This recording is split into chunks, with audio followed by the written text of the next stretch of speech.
অনেকেই আমাকে জিজ্ঞেস করে যে দাদা তুমি এত মোটিভেশন পাও কোথা থেকে। আমার সোর্স অফ মোটিভেশনটা হলো আমার কাজ। এমনটা কিন্তু একদমই নয় যে আমি ডিমোটিভেটেড হই না, আমিও কিন্তু ডিমোটিভেটেড হই, বলতে পারো রোজই হই।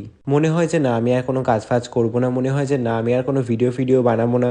যখন ইনস্টাগ্রাম কিংবা ইউটিউবে কিছু মানুষের নেগেটিভ কমেন্ট দেখি, তখন জানো তো কোথাও না কোথাও গিয়ে হয়তো মনে হয় যে না সত্যি হয়তো আমার দ্বারা হচ্ছে না, কিংবা আমি হয়তো অন্যদের মতো পারছি না, বা হয়তো মানুষদের ভালো লাগছে না।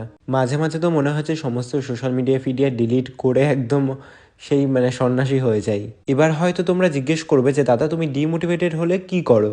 শুনলে হয়তো কিছুটা অবাকই হবে। আমি যখনই ডিপ্রেশনে থাকি কিংবা ডিমোটিভেটেড ফিল করি, তখনই জানো তো আমি আমার ইনস্টাগ্রাম কিংবা ফেসবুক কিংবা ইউটিউবের পুরোনো কলকার ভিডিও, পুরোনো কলকার ফটো, পুরোনো কাজ নতুন করে আবার ঘেটে ঘেটে দেখি। ঠিক তখনই জানো তো মনে হয় যে না, থেমে গেলে চলবে না। এই কাজগুলোও তো তখন আমার কাছে অসাধ্যই ছিল, কিন্তু তখন যখন করতে পেরেছি, এখনো পারবো।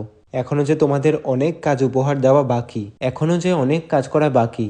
আচ্ছা, তোমাদের মন খারাপ হলে তোমরা কি করো অবশ্যই কিন্তু কমেন্ট করে জানিও। আর এই গাল কলকাটার পুরো টিউটোরিয়ালটা তোমাদের কেমন লাগলো সেটাও কিন্তু জানিও।